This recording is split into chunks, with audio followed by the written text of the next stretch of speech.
So, my name's Ryan Kruger. I'm the creator of Fried Barry, and you're fucking with the Good podcast. Hey! We love horror movies. Horror movies are life. Yeah, man.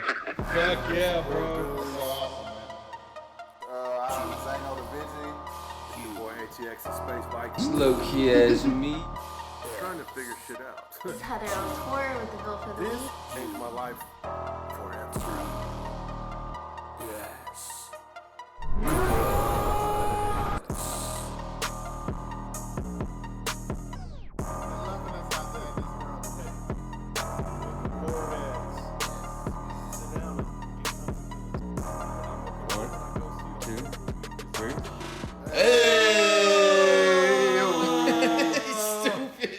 Yo! What's up, boys and girls? What's up? I'm Zano the Vigi. Space Viking. Low key as me. And this is Gut Podcast on the Dread Central Network. Damn. What's crack-a-lackin'? Damn. Or as we like to call it, welcome to the only part of our life that makes sense. I know shit. The only Welcome. time I can really express myself.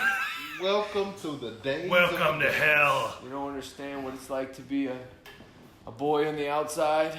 Oh yeah, and I'm Oh my god. and I'm rocking these live ass cool stand socks, so you can see they're the Quentin Tarantino edition. Yeah. Yellow and Stance. black.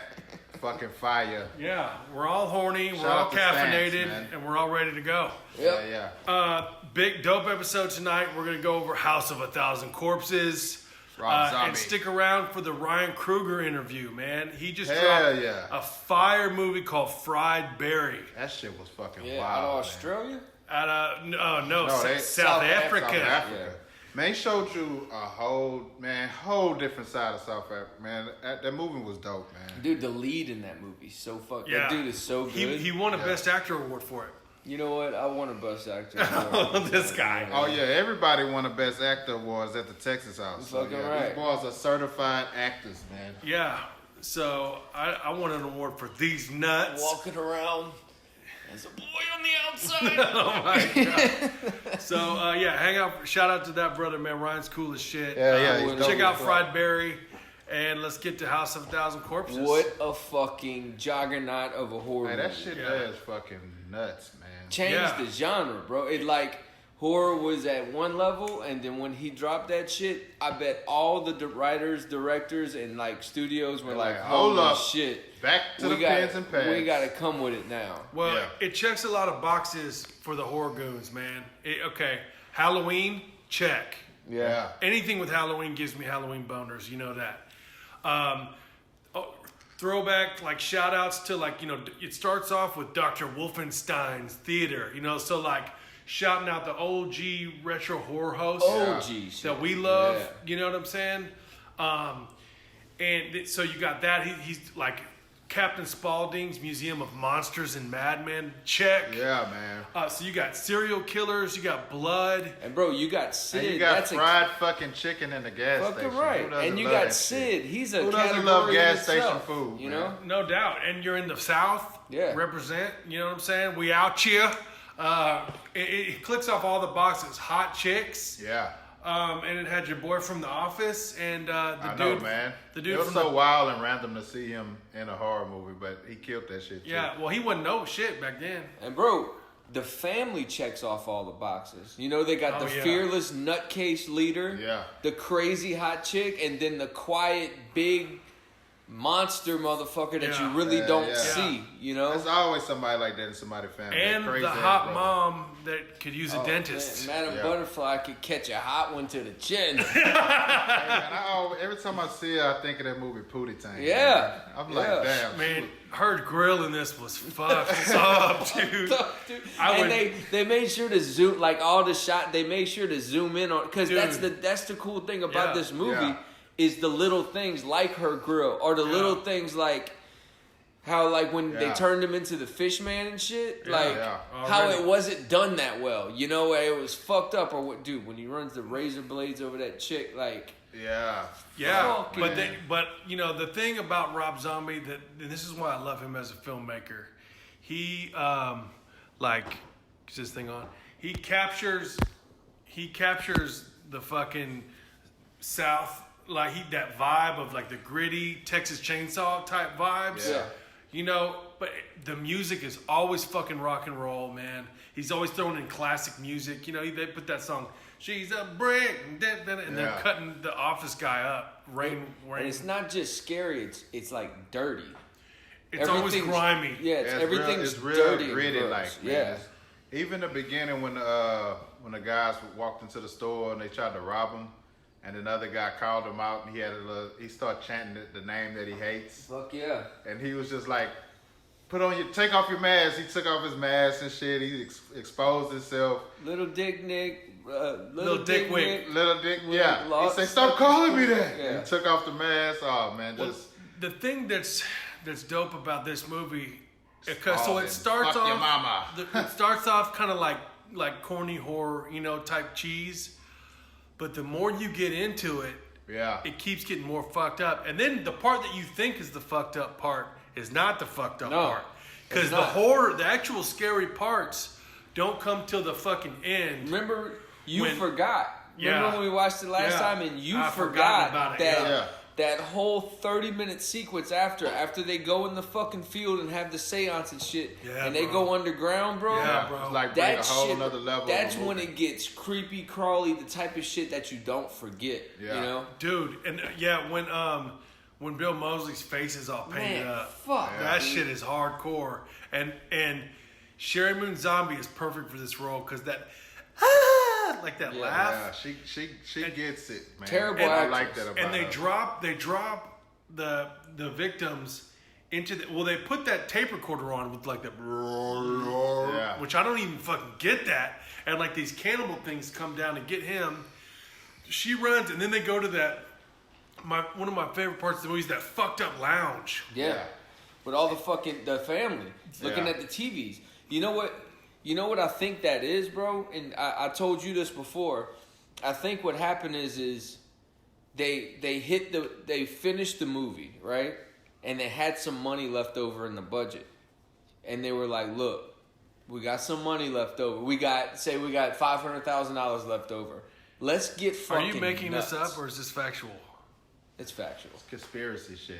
It's factual. Is it on the DVD? Yeah, that's what it is.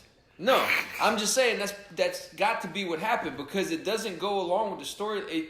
It's like he just went berserk. He was like, okay, it's a badass horror movie now. I'm about to turn it up to 12. And even if it, like, dude. Homie, he fucking, so like when they're chasing him and they're like, so they're letting him go, right? They have the fucked up Halloween party. And then they're letting him go, and all of a sudden these fuckers coming off the trees, and it's like, okay, this is a normal horror movie.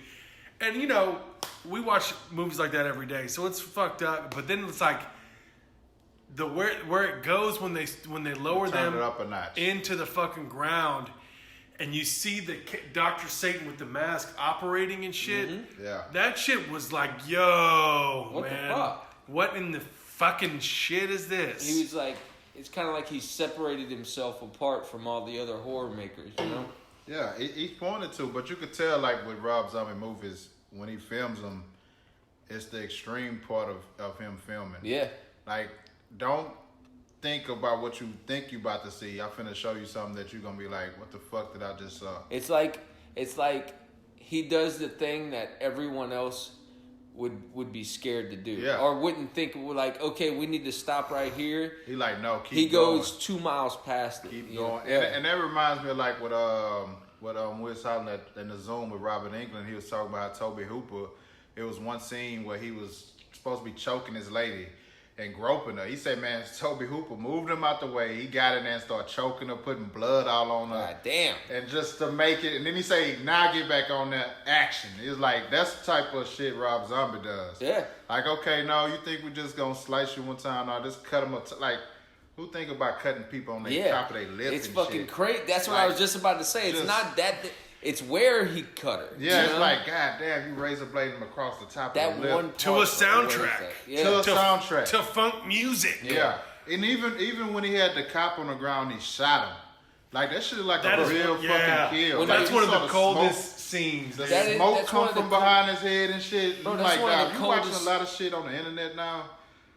It's He that. kind of depict Yeah. like this how a shot's supposed to happen. And Well, it's bro, like, He and did that shit. when he froze it, and it makes you think Yeah. to yourself, wait up, did the movie skip? Yeah. You know, that right there, bro. Yeah. That's one of the coldest moves in horror. That slow mo, ever. and he just Yeah, it goes bro. to a Yeah, damn man. stop, Yeah, he stops the fucking. It's and then crazy. and then. so like good. you feel for the guy. You like, damn, he went there. You know, a cop. They just blew his fucking brains out. What the legend, the legendary, like the bigness and how like this movie going down in history started before the movie even came out. I've told y'all this before. I remember watching the trailer for that movie 2 years before it came out, and the trailer would come in, and all it was a two guys in gas mask and hazmat suits in the rain, shoveling mud. That's what it was. Yeah. And it said Rob Zombie's debut film, House of a Thousand Corpses. Well, what happened was the movie studio saw it and they were like, we can't put this shit out. Yeah. Yeah. So it took 2 years for him to say, okay, I'll buy it back from you and put it for him to raise the money. So he bought it back from him and he distributed himself. Gangster move. Yeah. And then he brought us Captain Spaulding, man. Just like, Dude, Fucking come Captain on. like Spaulding. I always look at, because I love clowns, and I always look at like his makeup, and it don't even go all the way to the back of his head and shit. It's just like, Yeah. it just like covers up his face and shit. And him as a clown, I think to me is like, yeah, that's one of them creepy Dude, motherfuckers. fucking Well, Sid. that's how much this movie had. Yeah. It had Halloween, but it had clowns, but it had Yeah. slasher vibes. Yeah. And all of a sudden you would just see like when it starts ramping up a little bit, all of a sudden like they go to the house, it's like, oh, my brother's upstairs. He goes, and it's fucking Otis upstairs. Is that the Chop Top's name in the movie? Yeah. Otis. Otis. Yeah. Yeah, it has Otis upstairs, like with fucking cheerleaders tied up. Yeah. So fucked up. So man. fucked up. And it's like it starts, the horror ramps up as the movie goes, but in the beginning, you know, it's like it starts off good, like with a mild horror, like, oh, we're at some weird ride and there's some guy sniffing the chick's hair, Yeah. and then he tells you of Dr. Satan, and you're like, oh shit, okay, it's been, and Chris Hardwick's all pumped up. He's like, Definitely. remember Singled Out Dude, with Jenny remember McCartney? Singled Out? Yeah, man. Shout out to Chris Hardwick, whose old lady tried to take all his money, and he saved all the emails and text That messages Singled and Out was got her shit, back. man. Jenny McCarthy. I know, right? Where is she at? Oh, Dream Girl. The original Chicks McGee. She Oh, was shit. fantastic. Her personality is But I like how the people that the crew that came to the gas station, because it gave you that Texas Chainsaw Massacre vibe. They all at the gas station, and you know they more into horror than anything. But it was like we're trying to find these different landmarks as we rolled through and he was asking Captain Spaulding like, have you traveled place to place? And he's like, I ain't traveled no goddamn way. You know what I'm saying? Gave him this bogus ass map to lead him straight until where eventually, you know, he led him into getting murdered or whatever. But the cops came, got the same exact map. The movie to me was brilliant of how, like, if I ever got to film something, I would want my shit to be like that. grimy, dude. Like, just Gutter. no holds bars, not giving a fuck about the characters, and like, there's no leads in here. There's none of that. It's like everybody about to get it in a Rob Zombie movie. Yeah, the And- house isn't all nice with dishes washed and shit. Yeah, like nah, that. it's like shit. When you get there, you're like, oh shit happens in this house, and it's just when the cops whole- find that body and there's like rats on it and shit. Yeah, man. It looks like a body that's just been thrown to the side, like they don't give a fuck. I tell you what's wild is that, and starts like the scary part is the big dude at the beginning. Yeah, Oh That- yeah. You know what I'm talking about? The guy with the fucking big, it looks like a wolf on his head or something Yeah. like that, you know? Yeah, the brother with the tow truck. Yeah. And they're like, creepy. ah, and he's like, it's the fucking tow truck driver. Yeah. And then, bro, fucking, what they did with Tiny, Oh yeah. bro. And talking about how, well, to the mom's telling the story, well, he was a good man. Yeah. But he, Yeah. You know, he like went crazy and burned his ass. So oh crazy, shit. dude. Everybody is nuts and on And then 10. you pick up Baby Firefly Mm-hmm. at the fucking, and she was like right in her In her prime. Yeah. Yeah, I think to me, this It's funny. movie goes down as a masterpiece to me. Yeah, definitely. Oh, absolutely. You know, on 100%. Rotten Tomatoes, it's only like they don't even fuck with it that high. On You know Rotten what? Tomatoes. I don't fuck with Rotten Tomatoes. They Yeah, could they- suck they my be on dick that since bullshit, 2 man. years ago. I got a shaved nipple. I'll tell you one thing. You know, the bad thing is when Rotten Tomatoes and what is it? I don't know. Fandango. Yeah. They all became one, and they're bought out by Paramount Pictures and shit like that, and it's an underground operation. And it turns out it's shadow government pulling the strings. Oh my I'm God! sorry. Here, My bad. here he goes again with this fucking conspiracy. So what's your bullshit. conspiracy with Spalding, man? Spalding was really the reason that he was so Rotten mad. Tomatoes, the critics gave it 20%. The audience gave it 65%. That's ridiculous. It's so stupid. To me, this is a masterpiece. 100% through and through. Yeah, like I fucking it. You know, when you think it's like a normal horror movie, you know, and then it gets like that ending, that shit is terrifying. Yeah, it's 'Cause no you don't dead even know spots. what's going on. Yeah. You know, and it's kind of like the layer he almost took like the layer from the Texas Chainsaw Massacre 2, you know, when they're in that cave. Yeah, He kind of yeah. like amped it the Yeah. fuck up. dude. Even like the small, like when he takes the mask off, the big guy with the sledgehammer, right? Yeah. When they take the mask comes off of him, and that juicy, gross, fucking black Yeah. shit comes out of like these tube things that are supposed to be as. What Yeah. the fuck? You know, Yeah. like how does this make sense? It's just Rob wild. Zombie to me is like Toby Hooper with like music taste. Yeah. Definitely. You know what I He'll- mean? He'll rock and roll. But you could tell, like, from his movies that Toby Hooper has, like, a nice influence on him. On the Eli I Roth think that history, dude has so much influence on more people than anybody but realized. You could see people you know? put it in there. Even when he went to that little red light and kind of like visuals a little bit, I was like, every time I see that, it just remind me of Texas Chainsaw Massacre. Anybody that decides to use that, because I'm pretty sure it's like shit. Look what Toby Hooper did on his small budget. on Eli Roth's And made Texas history Chainsaw Massacre. history of horror, that's what he said. He said, when I saw Texas Chainsaw Massacre, I said I want to do that. Yeah. I wanna do And shit, it's like, bro, he didn't really use much. It's like, cause you gotta I look at settings too, like, okay, where are we at? Highway, gas station, house. Yeah. Even it's hot outside. Yeah, you it's know, like when you use something, you don't have to be everywhere. You don't need all these different scenes or cities, man. That shit is like, Yeah. like the dirt and grime and like the nastiness of it is like it's the whole personality of yeah, it. You know, the where you're whole like, movie, and it fuck, just brings man. it all together. Well, he calls the sheriff or the uncle down in Houston. Yeah, You no know shit. what I'm saying? That shit is fire to me. It's nothing but It gave me all the Halloween boners Yeah. and Full decapitation. full for sure. decapitation full for me. decapitate. Yeah. What's your favorite kill? That's a hard one. Yeah. What's your favorite kill? Dude, I don't know, man. Mine's the cop. Yeah, it's got to be the cop. It's But I gotta- think that's kind of cheating. Yeah. And we got to pick one besides that because, dude, that's one of the best kills in horror ever. I think that's my favorite kill in horror ever. That shit's wild. One of my favorite like fucked up parts. He doesn't die right away, but when Baby Firefly hacks him up with when they're hacking, she cuts the dude's head off. Yeah. like his hair. She scalps the guy. Yeah. Yeah. It's not fucking and she's cool. dancing around and shit, and then Yeah. like, oh man, they're you know, the other sheriff killed too when the mom pulls up. bust And, him Oh, in yeah, the door, yeah. Point I forgot blank. about that. Brains out, she's man. like, "Oh, sheriff," and then the other guy's yelling, and Yeah. then she, boom. It's like the whole family knows they're about to get caught, and Yeah, everyone just go. says they're like Yeah. an ant pile. Everyone says "fuck it" at once. You know, we're gonna get caught. Let's do it. You know, Yeah, man.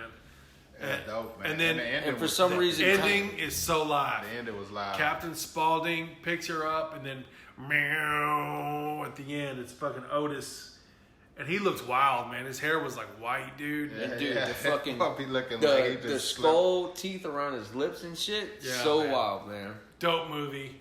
But I think, dude, it's hard to get better than that. Yeah. Yeah. And that's the correct, dude. The fucking sequel's so dope too. I know, right? It's like it's hard to beat that. And then you had the sequel. The Devil's Reject is one of the best movies, dog. Yeah. You know what I mean? Yeah, definitely. And the what do you call Three it? from Hell. Three from Hell. What it would it be called? It's not a sequel. The other sequel? Trilogy. The trilogy, yeah. Yeah. I thought it Get was your head in fucking the cool. game. Hey, go fuck Yeah, yourself. man. Hey. We're here, man. We're Hey, here. welcome to Guts. All right. Con's called. Go fuck yourself. Oh, shit. Hey, welcome to the shit show. Definitely rock and roll, man. All day, all night. Man. Punk rock. Yeah. It's Hey, like you said, it's one of the ones like if it's on or if it comes on, but you know they really don't give it too much play if you ever know. No, not at all. It's They like don't. you gotta look it up or you gotta have it already because it's not coming on HBO and Showtime Fuck and no. Cinemax yeah. or none of that Hey. shit. Yeah, it came on something that I recorded it. Yeah, it's like if you It was one of the movie channels though, but if it you wasn't. look it up, it's gonna pop up. But it's like Well, it's not, I imagine some of those movie channels, even shit like HBO, can't show some of that shit. Yeah, man. Like, They got fucking cheerleaders tied up in the Yeah. fucking thing, and then they have like a cage full of random like cannibal type people, and they're like, they not airing that, man. man, it's fucked. And then they put that music. that's my favorite kill. Is Yeah, the one where Dr. Satan has the dude on the table. yeah. You know, and he's all fucking. That's my favorite. Fucked up. What's your favorite character? Fuck. Damn. It's tough, man. Yeah, I would have to say. I mean, I'm going with Spalding, man. I love fucking clowns. Yeah, That's you my gotta guy, go man. Spalding, yeah, man. it's my got to guy, be man. Spalding. I just like his whole attitude. Like when the dude was asking for, fuck your mama. He just Yeah. like, Yeah. you gun to your face, about to get robbed. He like, man, Fuck your this. daddy. But he really, Yeah. he really shines in the sequel. Fuck you know? it. That's, Yeah, yeah, Well, definitely. he's in the whole sequel. Yeah. You know, when he he's tells like- that kid. He tells that kid, Yeah, "Shut up, man. or I'll come back and kill you and your fucking family." He's like, He God was like, damn. I'm gonna need to commandeer this here vehicle for all That clown might business. be my next tattoo. Did man, I Captain stutter, Spaulding. bitch? He fucking Yeah, just no shit. bam. But Otis is a motherfucker too. Otis though, is, bro. and dude, yeah, mine is a tie. I don't know. It's hard to pick between Talk about Firefly, baby Firefly. I don't know, man. Otis is one of those He's so raw. that leading Yeah. man where like when the whole family's acting up, he's the one to say, "What are you doing? We're Yeah. evil. Yeah. We fuck shit up. That's what we do." You know Yeah. what? That shit reminded me of Low Key, man. When you first see him and he's preaching like some conspiracy shit in the to try. He's like, "What you don't understand?" It's like he's tied up fucking chill. I'm like, "Oh yeah, there goes fucking Kent's crazy ass." Fucking, this motherfucker needs a hug. Look, sometimes people need to hear the truth, Oh my Yeah, god. Shit. and you got to tie them down and make them shove it in their ears. God Jesus damn it! Christ. God All right. damn it. So Jesus we Christ! had to. Wait till I tell you the So fucking yeah, definitely conspiracy. decapitation though, man. Full decap. Yeah, Full decap, man. that doesn't happen very often. Yeah, Full decap. decapitations all the way through. Yeah, man. Everybody's horny Halloween boners. House of 1,000 motherfucking corpses. Fucking And if OG you Rob haven't Zombie. seen it and you're listening to this podcast, something went wrong along the way. Yeah. You've And been lost. Send nudes. Sin nudes. Does that bring us to fuckery? Bring us the fuckery. What you got, big boy?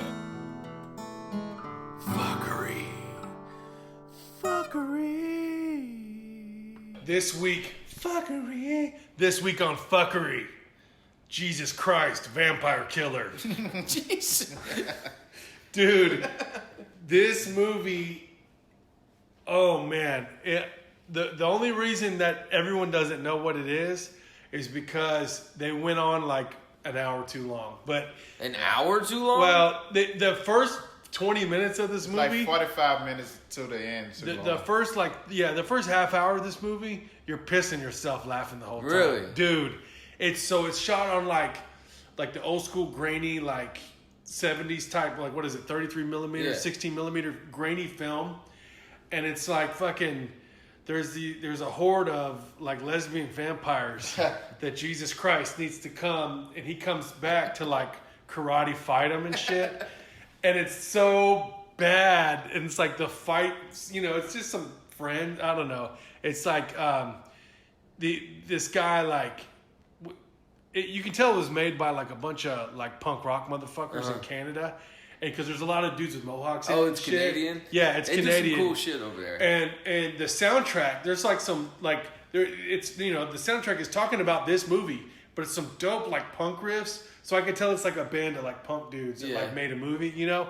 Made their own soundtrack. Yeah, like this one guy like had to go pick up Jesus Christ on this little Vespa, you know, like a little scooter, and he had like a hole in his bike helmet so his mohawk can go through. And Jesus Christ is riding on the back with him, and he's like, and the sound is like dubbed like an old Chinese movie, you know?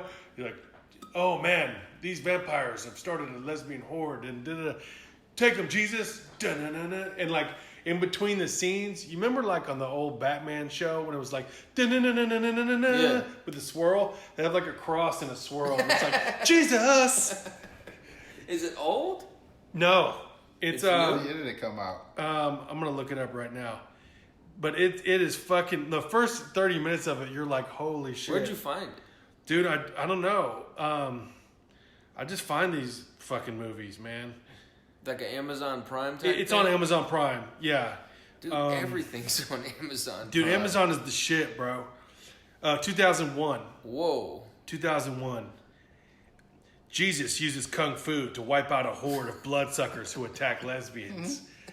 Everything you want in a movie, man. Yeah. It ran on like a little too long. Like, because after the gimmick kind of wears off, it's kind of like, all right, get to it. But I'm going to do a fuckery video this week on Instagram. Y'all check us out on Instagram. But it is so funny. Jesus Christ, Vampire Hunter. Check it out. Vampire Hunters. Shoes of the week. Shoes of the week. Yeah. I'm finna erupt like a volcano. Me and my partner Zano. Shit, this is Zano the Vision. It's Shoes of the Week. God damn it. And we got a badass one for you. It's available. I say this Saturday, August 15th. Sneakers app.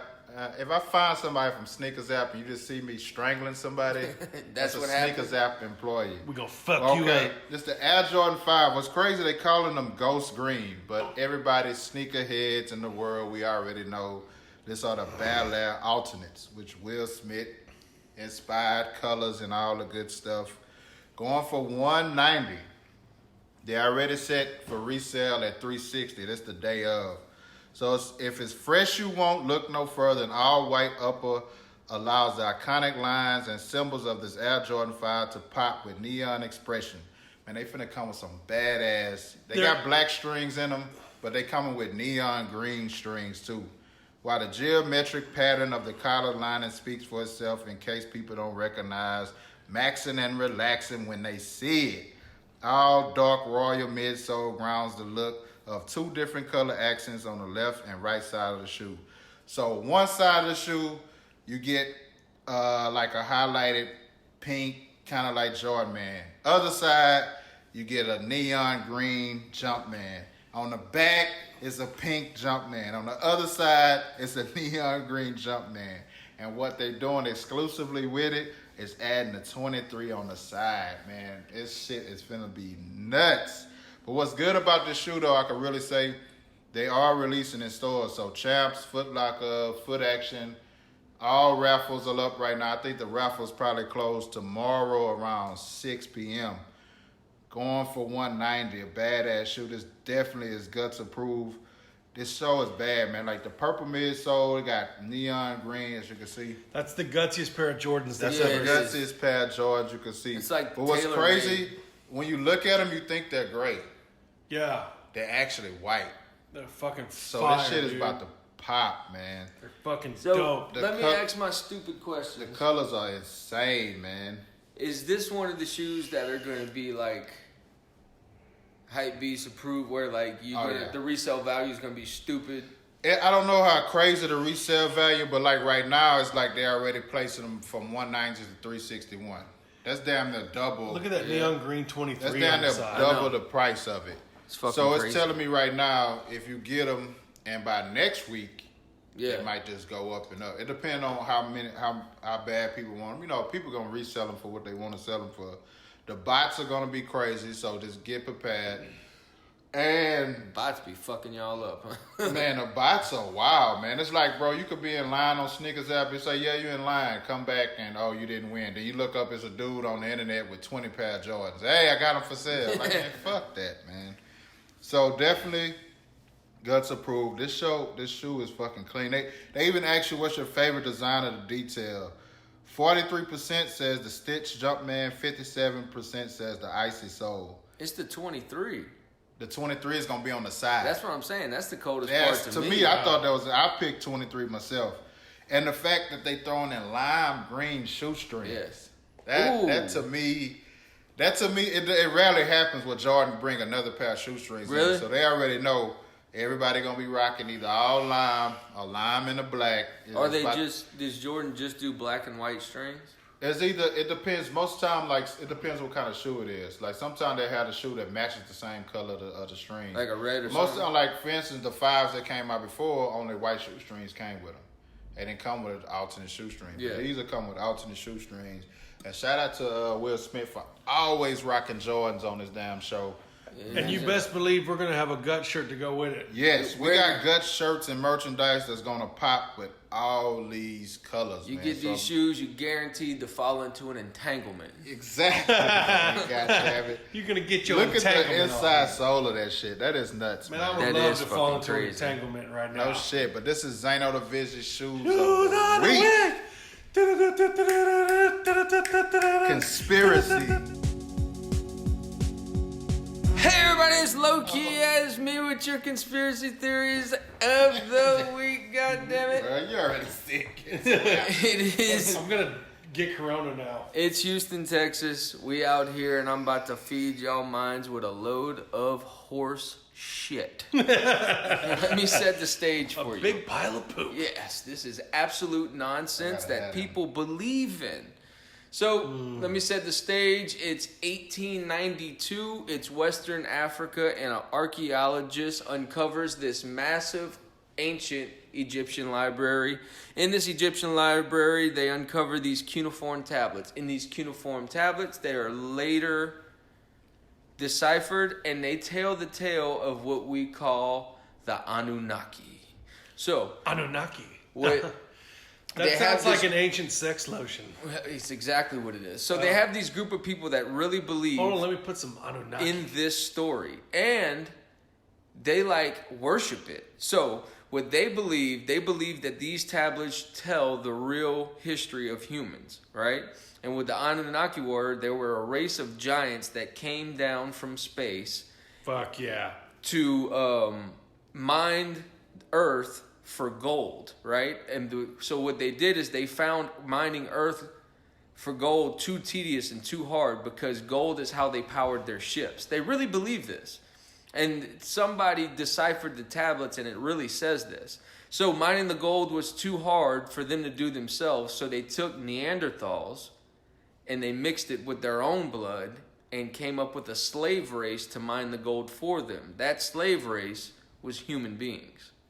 Fuck. Yeah. That's dope. And they really believe that that's how the human being was made, was by these giant god people called the Anunnaki.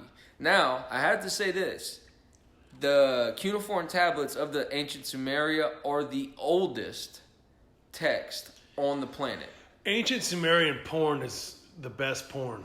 Bushes were huge back then. Conspiracy. If you want more conspiracy theories, listen to Suspended Belief with Low-Key as me. Yes. Midweek. Have you ever seen a bush with dreadlocks in it? Yeah. So we got Ryan. Hell yeah. Shout out to Frida on the We got south side. Ryan about to come into the scene and set it off, man. Dope interview. Hey, go check us out on www.gutspodcast.com. Merch is popping off Throw all ass the merch, time. man, for you, man. The old merch. Yeah, please rate, review, Yes. and subscribe to our YouTube channel too. on Apple Music. That really helps us out, man. You know, we're just trying to do something positive and stay off them streets. Check us out on Spotify. We everywhere. We in these streets. We Yeah. doing it big.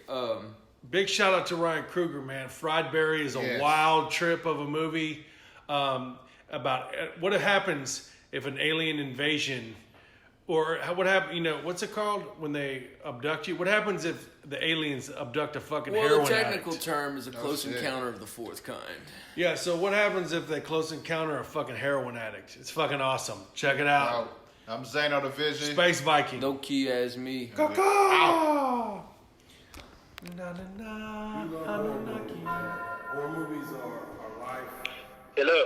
Yo! What's up? Hey, man. How's it going? Chilla. Welcome to Guts Podcast, man. Cool, man. Thanks for having me. So fucking Fried Berry, am I right? Yeah.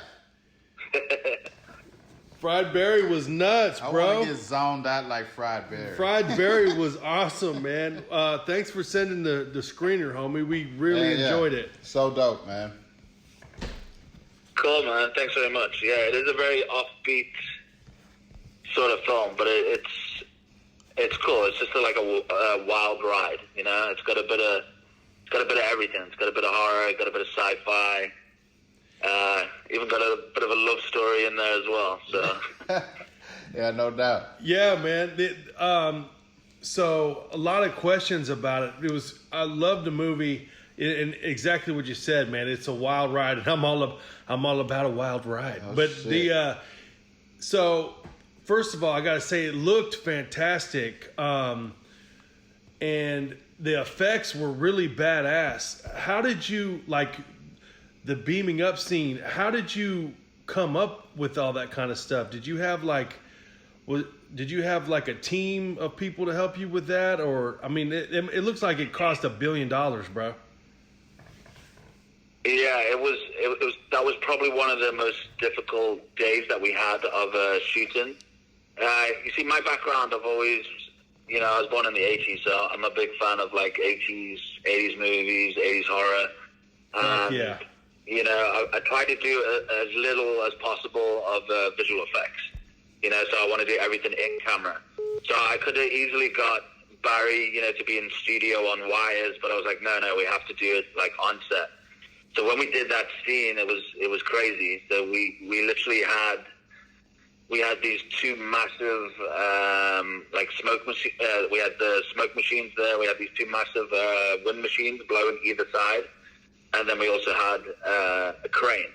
So we had like these stunt people and everybody helping us. So we had to wire up my lead actor, Gary Green, and, you know, and he just went up and on the wire.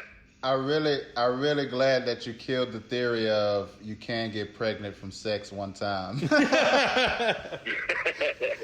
Hey, that scene there, I was like, always nice to be safe, you know? I was like, holy shit, man. Yeah, if you know us, this is the type of movie that we live for, man. We want that raw shit. He pumped that baby in, and that boy's sperm is fertile.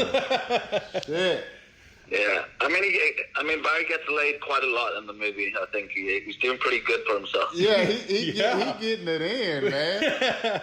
Barry likes to party. How did I don't know why, but he does really well. Yeah, no, I mean, really, and the lead actor, the guy that played Barry, I forget his name off the top of my head, but he was fantastic. Gary man. Green. Gary Yeah, Green, man, he was so good. Like when he went from Barry to like, and then all of a sudden he's the baby. You know, he's the kid. Yeah, that was crazy. Yeah. He killed it, man. How did you come up with this concept for Fried Barry? Because it's raw, man. Like you always see like abduction movies where it's like some normal dude, but you know Barry's out there in them streets, man. Yeah, I mean, I just wanted to do something like just something offbeat and organic, in a sense of when we shot the movie. So basically, what happened was I came up with the idea. It just came to me. I was like, shit, okay, this is a great idea. And then from there, in 3 days, I wrote a scene breakdown, a very brief breakdown. It was like, he goes there, he does this, and then he does that. So the whole movie was improvised, and I probably wrote about 6 pieces of dialogue for actors, and the rest was like improvised on the day and workshopped on the day when we shot. So the movie was progressing as we went along. So when I wrote that scene breakdown, just a brief scene breakdown, that was probably about 50% of the movie, maybe. And then as time went on, you know, I don't want to say what characters, but there'll be certain characters that we wrapped and we thought, okay, that's it. And then later on down the line, I was like, shit, wouldn't it be cool if we got this character back? And then we do this with, you know, with the baby and this and this. So it developed as we were going. So I knew how basically the movie was going to end, but it was to get to that point. And then who's left at the end around him. Yeah. So it was really cool to do that. And that actually brought me a lot of freedom and creativity to, you know, to go on this journey. Because, I mean, the movie's like a road trip movie without a car. Like, Barry's the car, you know? Yeah. Totally. And he started flying, too, so shit, he was a damn jet. Dude, that is... Oh, go ahead, bro. Sorry, go on. Oh, no. Yeah, so the thing is with Gary was that Gary's not a trained actor. So his background is he's an extra normally. So he's been an extra in like so many movies and stuff like that. He's just in the background. I've worked with him probably for about 10 years, and I've given him small either little one-liners, or he's bad guy number one, or, you know, he's just like there in the background, or with a few featured parts here and there. And, you know, when he works as an extra, you know, because he's got such a good look, you know, they often, like, you know, take a quick shot at him. But the cool thing was with Fried Barry, I knew, because originally it was based on a 3-minute short experimental. So I shot that, and that was really short. And then when I got the idea for the feature, I'm like, Gary has to do it. But then it was like, how the fuck can I make a movie with Gary that's going to work? And because, you know, people that are actors look at, well, how the fuck are you going to do that? He's not an actor. But the whole movie and the way I made it and the story and everything was based around Gary to make it work. And that's why he's so fucking perfect for the role. Oh, yeah. He was genius, man. Yeah, and man. I can't believe you did all that, like, improv. I can't. That's phenomenal to me. That takes a lot of creativity to just be like, all right, let's see what the fuck happens. And, you know, and that's amazing to me. How long have you been in the film game? Well, I started off acting, and then I went into directing. So probably from 98. So over the years, you know, I've shot, you know, short films and music videos. And originally I'm from the UK, but, you know, I've been based in South Africa now for about 11 years or so. So during that time, I've, you know, became known as a well-known music video director in South Africa. So as time's gone on, you know, I did those music videos, started doing some experimental films where I can get my style to come across, and I don't have to think of, you know, if you're making a music video, you don't have, you know, you have to think about the audience. Is it going to go on TV? You got to think about the band's music and this and that. So that's why I started doing like experimental films that can do exactly what I want. And I guess Fried Barry was kind of like born out of that by mistake, which was unexpected. When I shot the 3-minute experimental, I had no idea I was going to make a feature with Gary and with Fried Barry, and it just happened. And at that time in my life, I needed something. I went down a bit of a slippery slope went into depression, and I just needed something big to do, and it's always been at the top of my list to do a feature film. And I have all these other scripts. I've got all these other scripts. I could have done a lot easier, different types of films. But as soon as I got the idea, I was like, shit, this is the one I got to do, and it's going to give me the most creativity and freedom. And I think, personally, I think it's a good first-time director feature film to do. You know what I mean? That will actually stand out and, you know, be quite strong. That, you know, whether you like Fried Barry or not, you know, it doesn't matter. There's going to be people that like it and people that don't like it, but people are still going to talk about it. It's impossible for you to watch that film and, you know, and not to say anything about it, you know? Yeah. Without a doubt, man. I think I got that Space Invaders vibe when I was watching it too. Yeah, I just loved exactly what you said, man. I like my movies to be fucking rock and roll. You know what I mean? I love how you just took a swing for it, man. And you didn't give us the same old Invader movie. You know what I mean? It's completely unique and completely different, and I fucking loved it, man. Yeah, it was totally out the norm of it. How long did it take to make Fried Berry? I shot it over a year and a half, and then another half a year for post. So it was quite a journey to do it in the time that I did it in. But the great thing was, like I said, it was the design of the movie. So the main continuity of the movie is Barry. So majority of the characters, once you see them, they're gone and they're done. So the main continuity of the movie is probably denim jacket and his jeans, and then, probably has like two, three costume changes. But besides that, it's once he meets a character and then they're gone. There's only like 2 to 3 characters that come back into it, if that, and then that's it. So I didn't have to worry about certain continuity on other actors apart from the 3 people that came back in the end.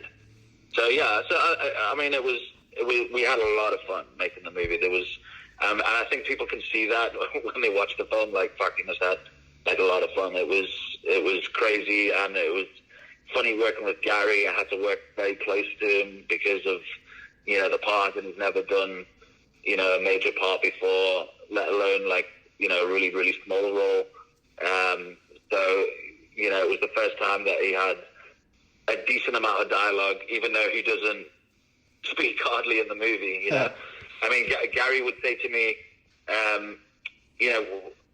he's like, I'm the lead actor, but nobody's, I don't talk that much. And I was like, Gary, it doesn't matter. You're the lead guy. You're the lead guy, because he's still thinking with his extra hat on that he's hopes to get like a one-liner or something like that. I was like, Gary, you're the lead. You're the lead. You're the star of the movie. It doesn't matter if you don't speak. You're in every fucking scene, so it's fine. Yeah, he had the facial expressions going down. Especially, I was laughing at the club scene when he took, I think, the ecstasy and he started getting on the dance floor. I was dying laughing, man. That shit was hilarious. Yeah, this is definitely the first movie ever where an alien likes to party. Yeah, you know what I'm saying? Barry was the amount wild. of different drugs that he has in the movie is quite a lot. Yeah, I think he was getting it in. So many different types of drugs. He had all kind of offers on the table, man. Barry likes to party, is what we say in the States. Yeah, well, the thing is, he's an alien tourist. That's what he is, really. If you really think about it, he's an alien tourist, and he's exploring the darker side of South Africa, Cape Town, and he's just going on this journey, and he's just meeting the grungy, dirty characters, as the movie goes on. So, I think what I like about the movie is that put it this way, most movies that we watch these days, I think we kind of know what's going to happen. It's predictable. It's either this is going to happen or that's going to happen. Yeah. And I think with Fried Barry, I try to make it that, that people will watch it and enjoy it and not be bored for one moment, because there's so much happening and you're on this whole journey the whole time. And the cool thing about that is you don't know where the film's going. Like, I'll get to a point where the audience is, and not in a bad way, will go, well, fucking hell, where's this film going? But it'll be in a good way where they're like, fuck, I have no idea where this, what the next scene's going to be, because it's just so dramatic that, we're in an abandoned building, and then we're at the hospital, and then we're there, then we're here. So it's just unpredictable, and I think it just keeps people entertained and, sitting on the edge of their seats just to see what's going to come next. Yeah, because definitely one of those parts when he was approached by the manly streetwalker, and he ran away from him. Then I wasn't expecting. Then all of a sudden he ran the street and got hit by a car and shit. I was like, God damn, that shit was just that's part of like expected, unexpected type deal. Even when he was feeding his son like the yogurt, and then all of a sudden he started clicking the channels with his eyes. I was like, man, And then he took on the whole persona of the commercial, and he told his wife that one liner, and she was feeling so sexy at the time. She brought him in the back room. Yeah, and if in the movie as well, there's a lot of 80s references. There's so many, obviously you got the references from like E.T., Explorers, Aliens. I mean, there's so many, little references hidden in there. I mean, even the stuff on the TV, like everything that you saw on the TV is either like short films or stuff that I've shot before, or there's some things that we made for the TV screen, and then we even had. Do you remember the movie Flight of the Navigator? Hell yeah. Yeah. So the one interview is I'm very good friends with Joey Kramer, the kid from Flight of the Navigator. So he was even in there doing like a little interview just on, as he flicks through the channels. So it's like there's a lot of little Easter eggs hidden in a lot of places, which is pretty cool. So is that where y'all it's based in South Africa? Is that where y'all filmed all the movie? Yeah. So everything was shot in South Africa. I think there was like that one news report and like maybe one other clip that I shot in Liverpool, my hometown in the UK. We just shot like 2 quick little scenes there. Oh, man. I loved all the like when you're in that party game, man, you come across a lot of shady characters in life. Man. And I love how you captured that realness of, it's not necessarily glorifying drug use. It's showing you what the real deal is. You're in with a bunch of shady people. Yeah, exactly. It's grimy. And I love that authentic, that authentic feel of the movie. It seemed like some real shit. Like a real nightlife. Like that shit could happen. Yeah. What was your favorite? Yeah. What was your favorite? Like movie growing up, man? You say you like all the old 80s horror, huh? Yeah, I don't know. Like I'm just trying to think. It's always a hard question when people ask that. I don't know. Like I love Christine. Oh yeah. I love The Fly. Yeah. And then you just got all the other great 80s movies like Stand By Me or Empire of the Sun or Back to the Future. So I mean or like Lost Boys. So I mean, you've got all those films that that you grew up on, and it's always just, I think it always just. I mean, they don't make movies like they used to. It's just one of those things where some of these 80s films, it's not dated. It's dated in a good way, and it's still, you can come back to it. I mean, if you really think about it, I mean, there's so much shit out there now because there's anybody can shoot stuff. So I mean, there's a lot of content out there. So I find myself a lot of the times these days where I'll watch 10 minutes or something. I'll go, I'm like, okay, this is shit. I'm gonna turn it off. And then I find myself going back to old films, and you've seen them like so many times, but they're still great. You can still watch it again and again, and that doesn't happen that often anymore. I mean, I just thinking off the top of my head, I mean, something like like Interstellar, which I love that movie with Christopher Nolan. I can watch that over and over again. But there's not that many movies that does that anymore, Well, I think to go back on your point where it's because they all try to do the same little formula, and it's, like you said, predictable. A lot of the movies now, it's like, okay, we're going to put this movie in this box and this is what it's going to be. And, I think sometimes... Yeah, no, exactly. I think sometimes that's because when you get like a big studio behind it, they want to guarantee on the money. They want to make people feel good at the end of the half hour, like the Cosby Show kind of thing. But when you get exactly. a real creative person, man, and you see it happen all the time with our friends that make movies, that write movies. They write these movies and then other people get a hold of them, and it's not even the same movie, at the end of it, because they're trying to fit all these boxes. I think that's what I like about Fried Berry, man. It's like we're not clicking these boxes. It's out the box. We're here to fucking party, baby. Yeah, no, exactly.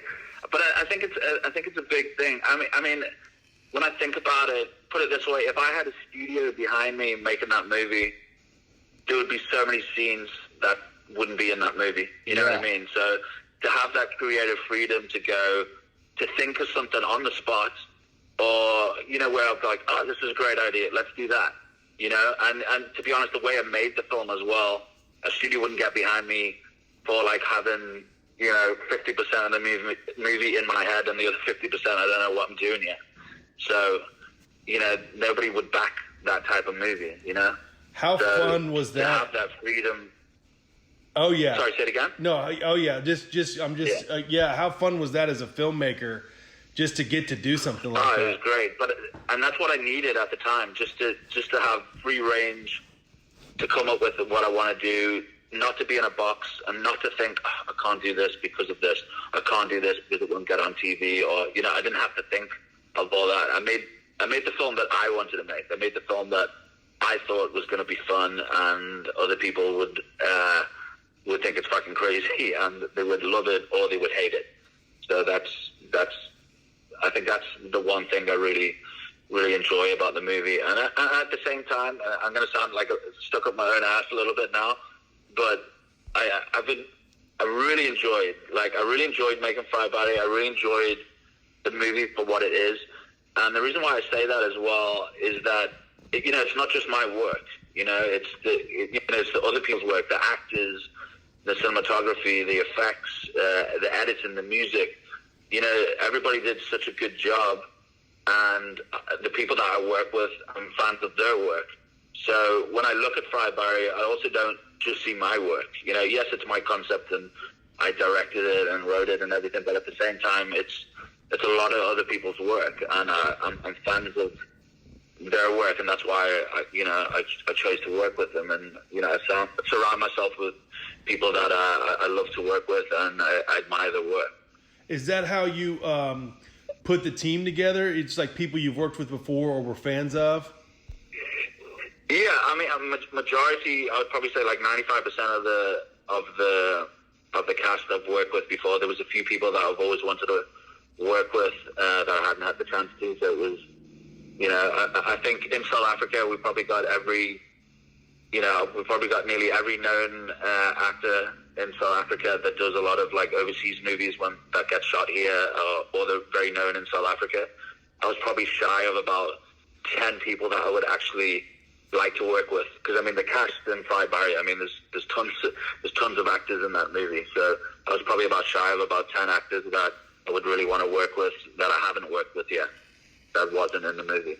And I think now that we know that it's shot out there, it's so good to see that different element of South Africa. You know, like the club scenes, the whole trip with Barry is like, it's a beautiful shot place to do your movie, man, because he took us on his journey with him, and like now it's like you become a part of who Barry is.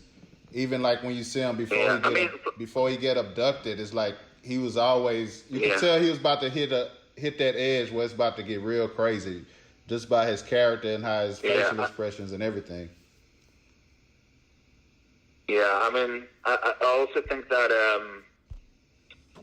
what was I going to say now? Yeah, it's just for South African cinema, we haven't, like, Firebody is literally, without the doubt, like the first of its kind to come out of South Africa, because in South Africa we don't make these type of movies at all, you know. So we're normally, you know, we have, you know, movies that's based in the past and history and apartheid and you know, in Africa, the poverty and this and that. So, and we have like some rom-com comedies and stuff like that. So this type of film doesn't get made here. We don't make these type of films whatsoever. So the cool thing about it is Firebody is like literally breaking that mold in South African cinema, which is great. And to have my name on that is amazing. Just to do something different, and also, like, you know, filmmakers and, you know, film viewers in South Africa, they want something different, and this is it for them, you know, to be excited and to see something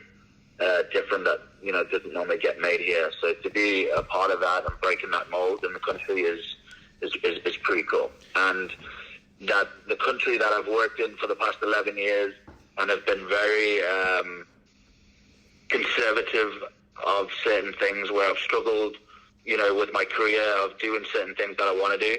And then the funny thing is, Fry Barry comes along.